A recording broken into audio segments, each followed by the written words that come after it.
Network Entertainment.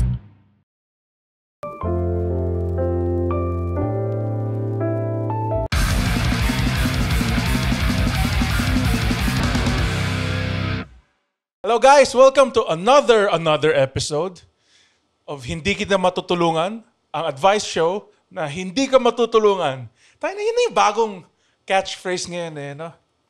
Yes, and thank you so much again for watching. And ang ganda ng mga feedback, like parang ito yung, ako daw yung Mo Twister ng Pilipinas. Kaya yung sinabi nila, at yung Howard Stern ng Amerika. So, okay, tough crowd. So, basahin na natin yung mga problema ninyo right now. Hello, Doc Andren. Call me down to fuck 69. Puro mga incel. Kaya kayo walang mga babes eh. 24 na ako and single for 5 years. So kung 24 siya.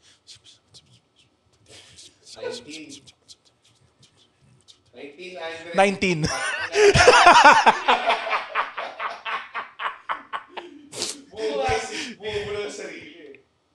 Natry ko na lahat ng dating apps, pero parang lahat ng babes not interested. Minsan, naiisip ko kung may mali ba sa akin or baka single na lang talaga ako for life.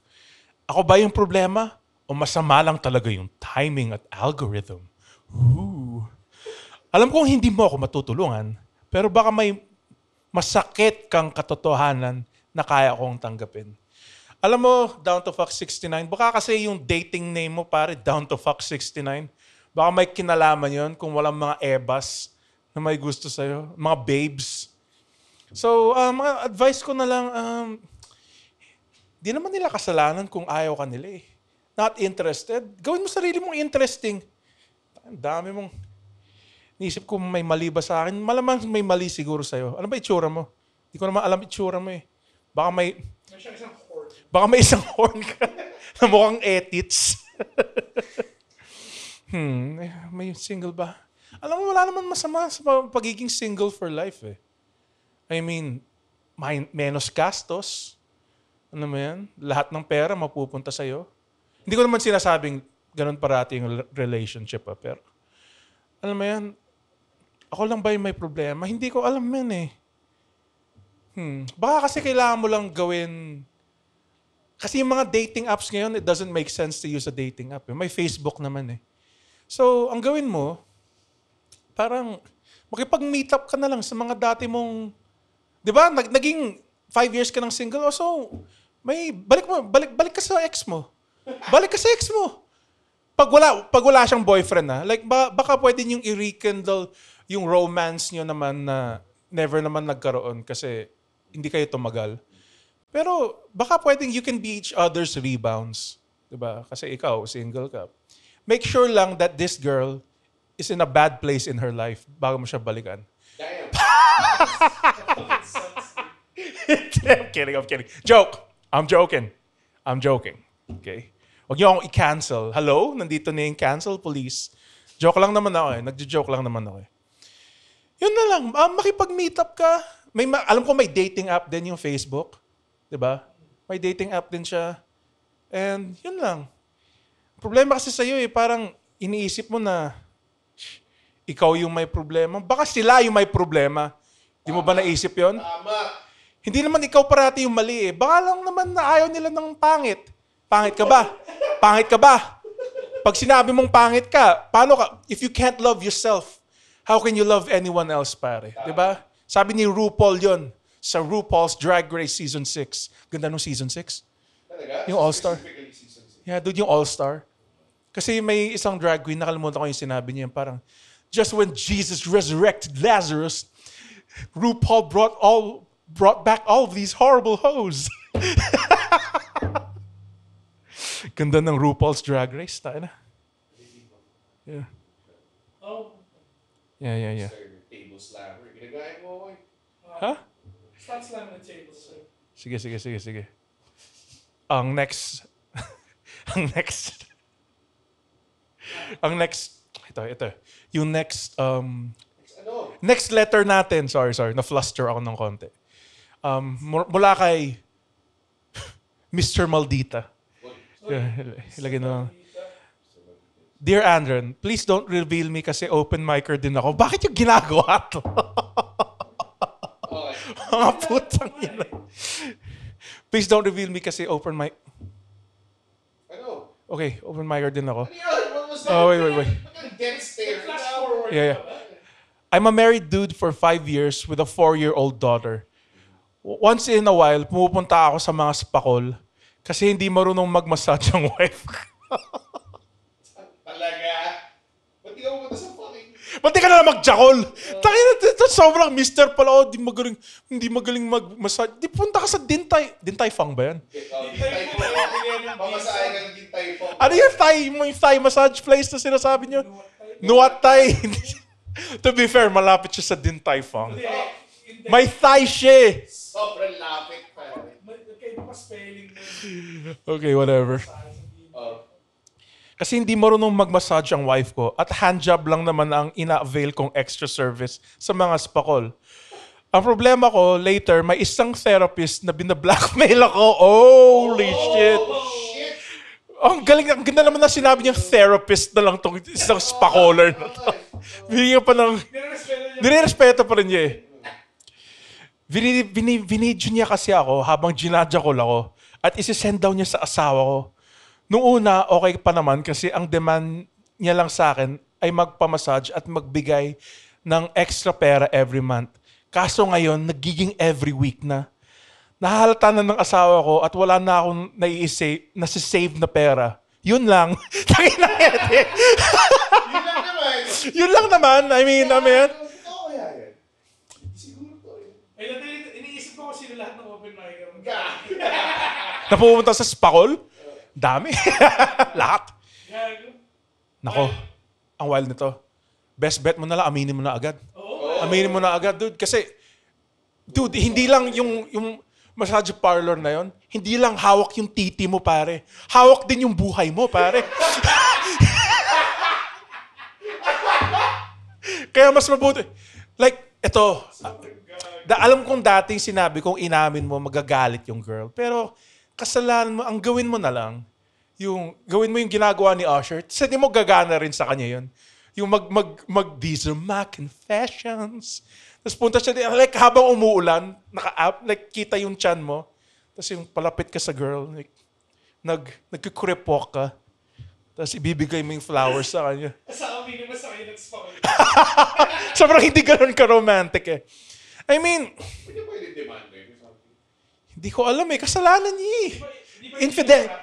Infidelity yan eh. Infidelity yan eh.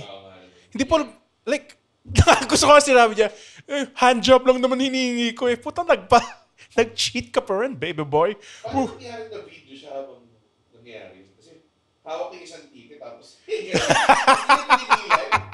Siguro may third party na nandun na may yun dun sa clock. Siya ina-out dito yung jakol sa Oh. cellphone. Dalawang kamay ka lang. Malay niya dun sa spakol na yun, yung number 12 sa clock nawawala. Ano? Scarface. Wala yung numbers 1 to 5 eh. Zero yung bago ng one. May butas eh. Yeah, man. Nakasuot siya ng Ray-Ban na meta. Ang malupit dito sa nangyari kay Baby Boy, spakol eh. Blackmail siya sa spakol lang, sa handjob lang eh. Tangina, mas maganda sana kung sex eh, kasi hanggang 4th base ka na eh. Bago ka i-blackmail. Ito, tangina, parang high school bullshit lang yung ginawa sa kanya eh. Nako, sir. Tad lang siya eh. Alam mo, pinag-usapan ko yan sa mga ibang friends ko na, di ba may mga problematic na tao? Tangina talaga, like, what if talagang ginakol na lang nila? No? Bago si... Oo. Tangina yung hirap sa atin mga lalaki. Alam mo yan? Kung napupuno ito, hinawakan ko yung balls ko. Na-empty ito. Ano? Yeah? Kung napupuno yung balls, na-empty yung mind. Pero kung na-empty yung balls, doon na bumabalik yung utak mo. Okay. Diba? Yung hirap sa atin eh. It's a game of fluids. Oh, a game of fluids, a game of lies, and a game of fucking saying to your 5-year-old mo na ba't may glitters yung titi mo. Like, hindi ko ba nahalata ng Magkano kaya yung per week? spakol? I heard daw yung spakol 5K. I heard lang ah. Hindi, yung yung money niya per week. Hindi ko alam. Dude, Medyo, yung nakahalata na daw ng asawa. ito na lang. Dude, ito na lang yung gawin niya. Hindi nga pwede excuse na nag-claim kasi ako ng double cheeseburger. Hindi na. At 5,000 yung nawawala. Ito na lang. Ito yung pinakamagandang gawin niya. Aminin pa rin niya. Pero like, i-butter up mo na niya yung pakainin mo sa fancy dinner. Bigyan mo na necklace Bigyan mo necklace na na bago. Tapos pakainin mo siya ng home-cooked meal. Tapos habang kumakain siya, tapos na kayo. Babe. By the way. By the way. Kilala mo yung kapitbahay namin? Pero feeling ko call me yung bluff. Takas doon. Oo, pare. Diba? Bagong angle. Dun sa, call mo yung bluff niya. Sabi mo, bitch, sige nga. Gawin mo nga. Gawin mo. Tapos cut to tayo. Ginawa. Kasi ang way out mo naman is aaminin mo eh. Sa bagay, mas So, oo. Might as well. Pag as well, i-call mo yung bluff. Parang pagpiliin mo, sasaksakin ka o sasaksakin ka ng batuta. Di ba? Parang ganon. Hindi. Hindi. Hindi. Feeling ko mahirap to kasi di ba mas maganda kung ikaw magsabi sa asawa? Oo. Oo nga. Pero pag kinol mo yung bluff niya, baka, Di ba Wow. mo yung bluff niya sabihin mo? Hindi ko naman. Pero mas maangas yung call mo yung bluff, tapos wala pa. Kasi anong gagawin niya? Magsusumbong siya. Pag nagsumbong siya, wala siyang pangahawakan dun sa guy. Pwede na niyang demanda for... Oh, tas wala- tas- Bawal yun, di ba? tas may mga customs, ito yung, Extortion yun eh. oh, tapos yung may mga horny din, like, ay, ba't ako magpapajakol dito? Eh, snitch to eh. Oo nga, Joker snitch yun. Oo. Sirahin, gago, yun yung basis ng professional life. Oo. Tapos puta, ano ka pala. Oo nga, tama si Red. Magsinungaling ka na lang, wag mo na sabihin yung totoo sa asawa mo. Sabihin mo na AI ka. Ano? AI. Bakit eh? AI. AI yan eh. AI yun eh. AI tong specific na. So, ang consensus, Yung may mga daliri oh, sobra. Ang dami.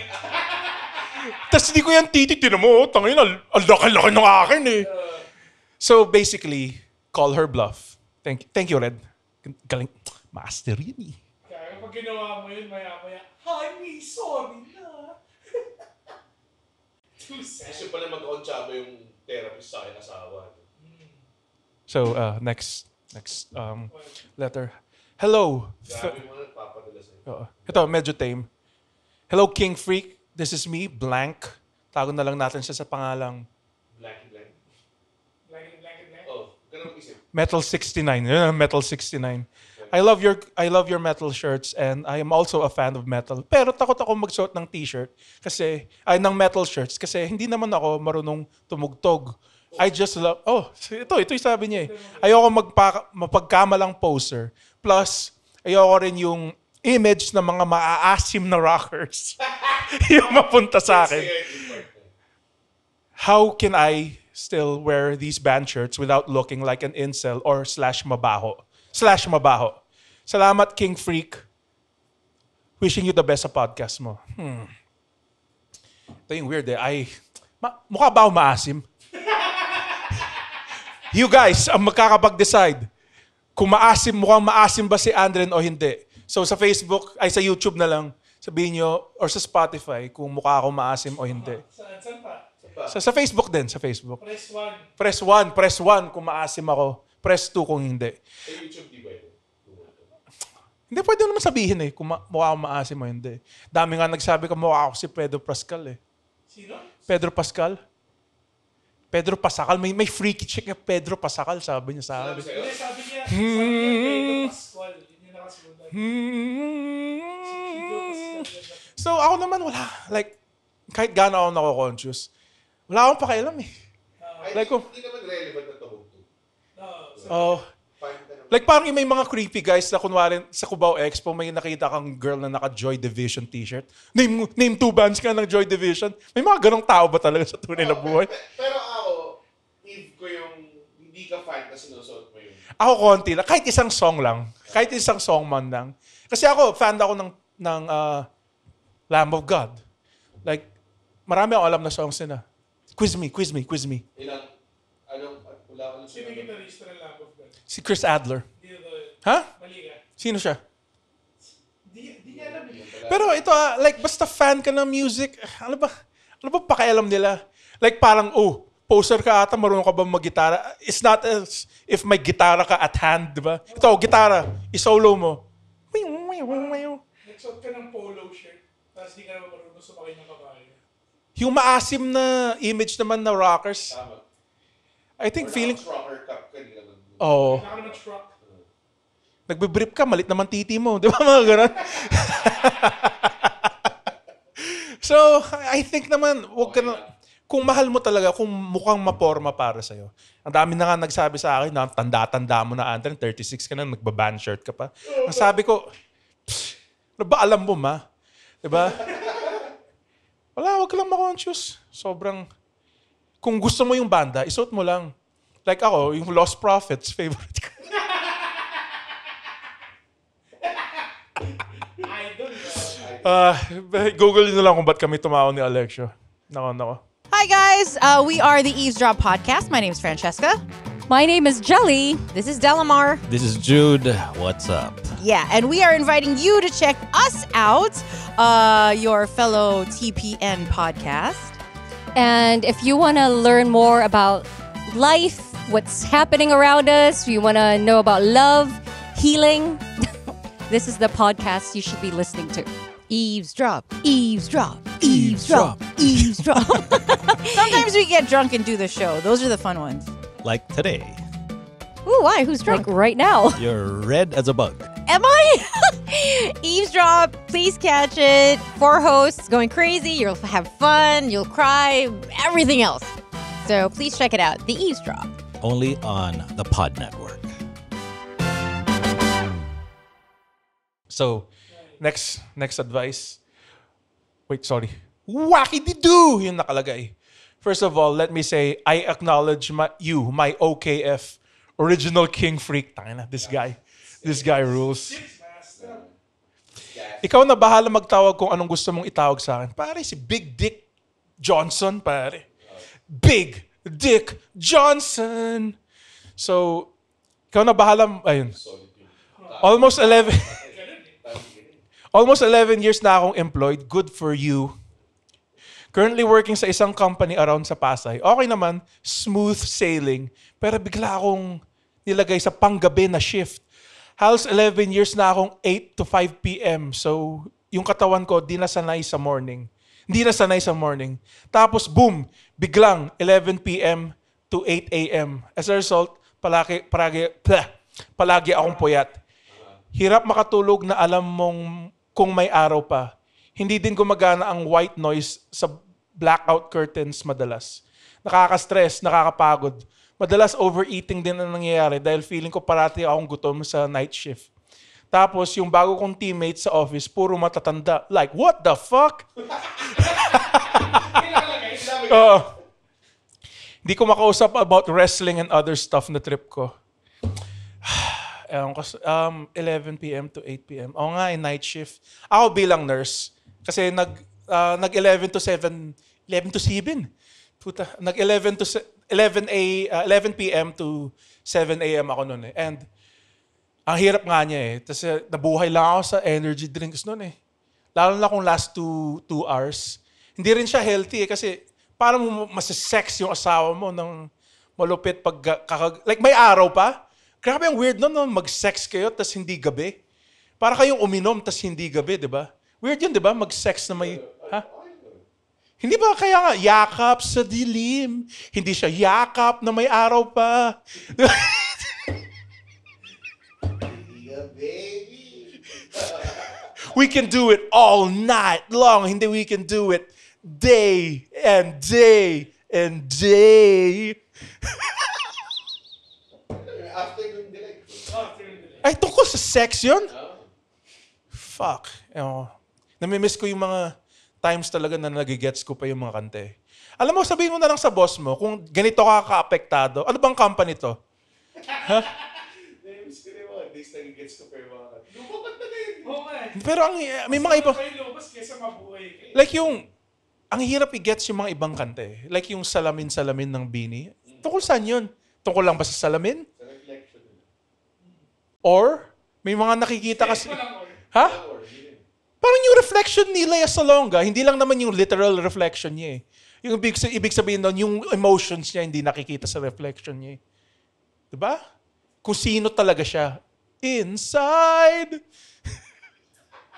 So ito na lang, sabihin mo sa boss mo, boss naman.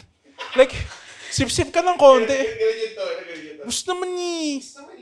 Nakakausap ko sa wrestling. Tapos ba't puro mga granny punani yung mga sinama mo sa akin? Ang alam lang nila ng wrestler doon, si Fern Gagne eh. Ay, hindi si Fern Gagne. Si Fern Gagne eh. Tangina yung mga shoot wrestling pa nun. Si Luthes. Dapat sabihin mo, sir, para tumagal pa tong sir, para tumagal pa tong 11 p.m.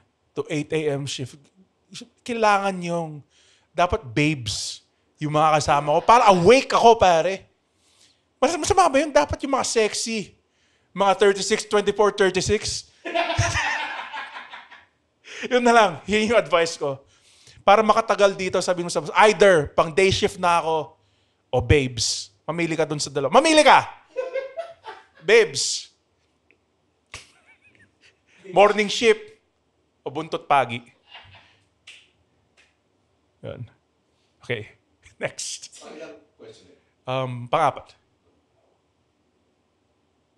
Sige. Hi, Master Senpai Lodi Cakes. By the way, I'm a fan from the country down under. Sobrang basta. Kakatawa eh. Normal bang labasan ka mga 10 to 15 seconds after ipasok? if hindi, ano pwede ko gawin para tumagal? Cheers, mate. Isipin mo tatay mo, di mas lalo siya nilabas. May daday issues to eh. So, ang technique siguro, like, yung classic joke, like, this is a joke book joke. Like, parang, sa pag-squirt ng tamod, ano yung pinakamalayo? Yung una, pangalawa, yung pangatlo? Yung distance ng tamod pag nag-ejaculate ka. Hindi. Pangatlo. Kasi, una, di ba? Hanggang dito. Pangalawa, hanggang dito lang. Pangatlo kasi pare, shake niyo yung kamay niya, tapos tatalsik sa malayo. Eh well, hindi naman ako pangit ng execution ko. Sobrang nakakatawa yun. Kung si Bill Cosby. Oh, with the jerking off and the fucking comb in the hand and the poke in the back and the boopy the boppy. Okay ba na Bill Clinton? Hindi Bill Clinton. Bill Cosby yan. Put the pudding in the pudding pop. Hindi kami naman ng Bill Cosby. Hindi nga eh. Pero alam ko yung... Wag na natin gawin yung shtick na yun, okay? Hindi. Yung comedy niya. Yes. Labasan, mag-condom ka. Like 3 condom, ilagay mo sa titi mo. Posibleng malalabasan ka na kaagad yan, pare. Imposible naman yan. Ito naman si Jefferson Engelman III. Hindi yan name. Sobra naman. Para makatagal, I mean, yun lang. Magsalsal ka na magsalsal hanggat sa powder na lang yung lumalabas.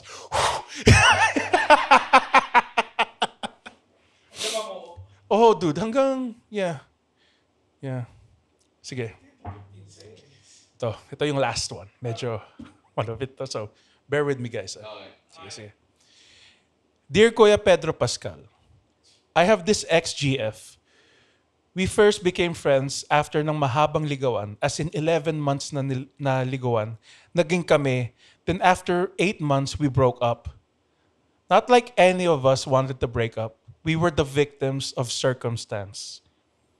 We never had proper closure. 2008 noon, her dad died in a car accident. Siya ang sinisi ng family niya. Oo. She broke up with me in the middle of ng gulo na yun. First of all, hindi nyo kasalanan na nangyari to sa inyo. Technically, kasalanan ng tatay. With his selfish car accident. Nako, dapat kasi pick healthier family.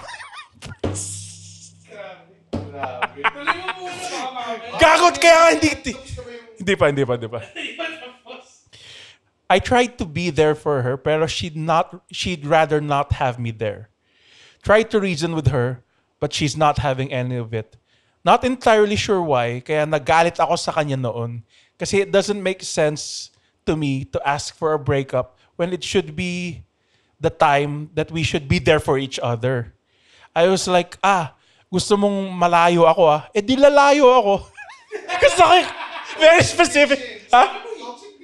Oo nga. Sabi mo, lalayo ako. Oh, sasapakin mo ako. Sasapakin mo ako. Di sapakin mo ako. Sinapak siya eh. I took it real bad. Inamin naman. As in, natuto ako magyosi at uminom. I took it real bad. As in, natuto ako magyosi at uminom ng gin pomelo. Very specific. Gin pomelo lang. So bad po yung bad po Yung sinusunod. Dahil sa trauma ko, Hindi nga, sa baba. Technically, yung babae yung mas fucked up eh. beer, ayaw mo na beer. Hindi! Gin pomelo lang! Kailangan hindi ko malasaan mo, Oh, I fucked up real bad. Then I saw her 2 weeks ago in a mall in our area. Oh no. Everything came back. The good, the bad, the accident. Bakit the accident? Ay, no.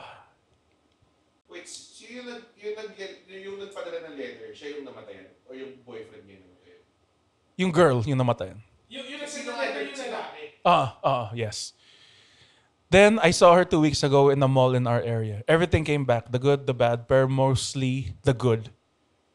Our dreams, plans together, how I felt when we were together, how she made me feel, how good we are together, our first time, wink, wink. Yes. No 2008? 2008. It's been a hot minute, sir. Yeah, it's been a hot minute. Tagal na nito, dude. Mas maalala ko pa nga yung aksidente ng tatay kaysa sa bebot na to eh. And surprisingly, hindi na ganun kasakit yung shit na nangyari noon. Hindi nga pala eh. Oo. I wanted to talk to her pero I was afraid. Siguro baka reflex ko na lang kasi sabi niya sa akin noon, lumayo ako. Oo, tas reflex din yung tatay niya. Pangkasa. Hindi kita matutulungan ng title ng fucking podcast na to. Kayo na ako nag-slam dunk sa tatay. Wala pa yung tanong eh. Siyempre, cockblock yung tatay niya eh. Makakakuha na siya ng pussy tapos biglang namatay sa selfish car accident. Baka siya yung makasalanan kasi. And surprise, yeah. Baka reflex ko lang. Pero I am not sure what I'm feeling right now. Do I want her back? Gusto ko ba ng closure? Do I just want to connect with her again and be friends with her? The only thing I'm sure of right now is wala na yung galit. Oh, good for you for moving on. Paano yung girl? Naka-move on na ako. Phew! Ikaw, babe, kumusta? Tangina, buti pa kung ikaw yung putang nabanggaan, no? Tangina.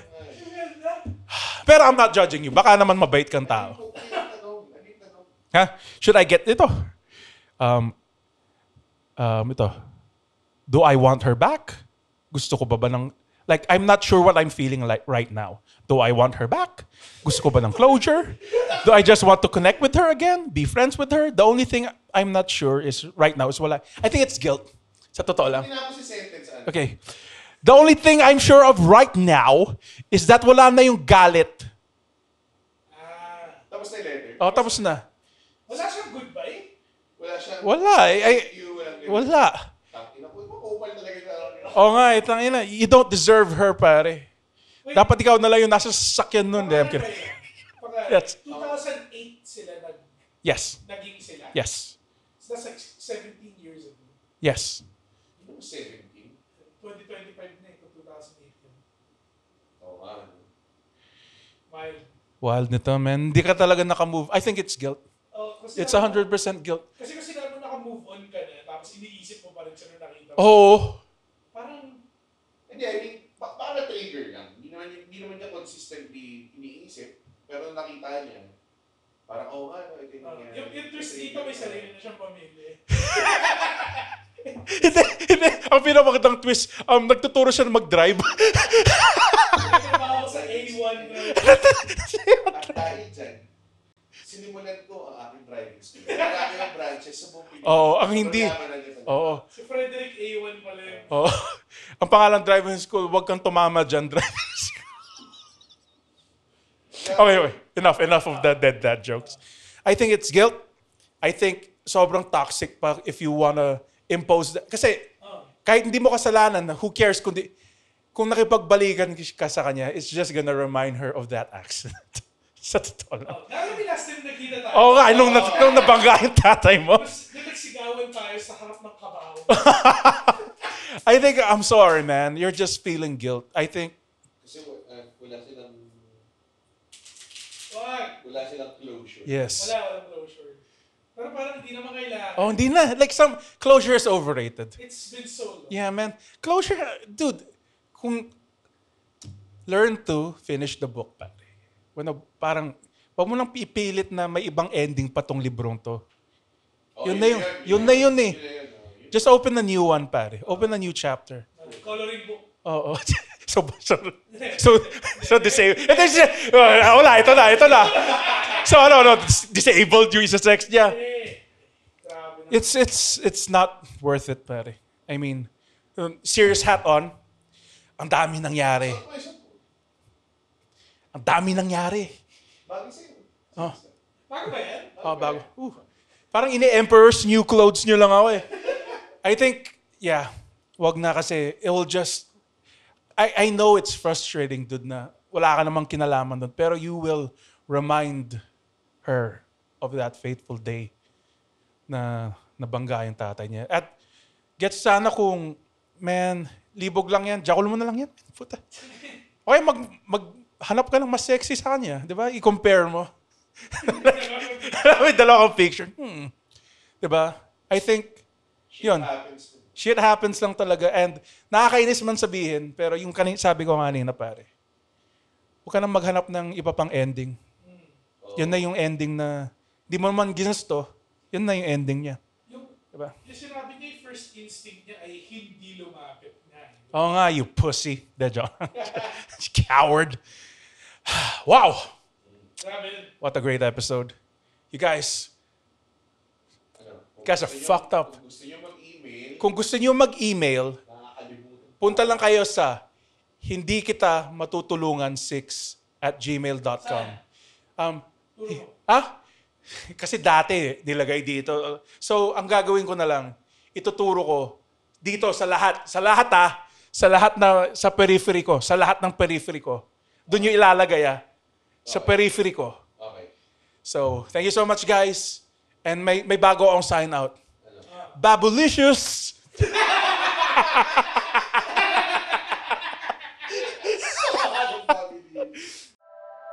The opinions of podcast creators, hosts, and guests are not necessarily reflective of the official stance of the Pod Network Entertainment, its hosts, or other network programs. The content created by the people behind the podcast is personal and not meant to harm any religion, ethnicity, group, organization, company, or individual.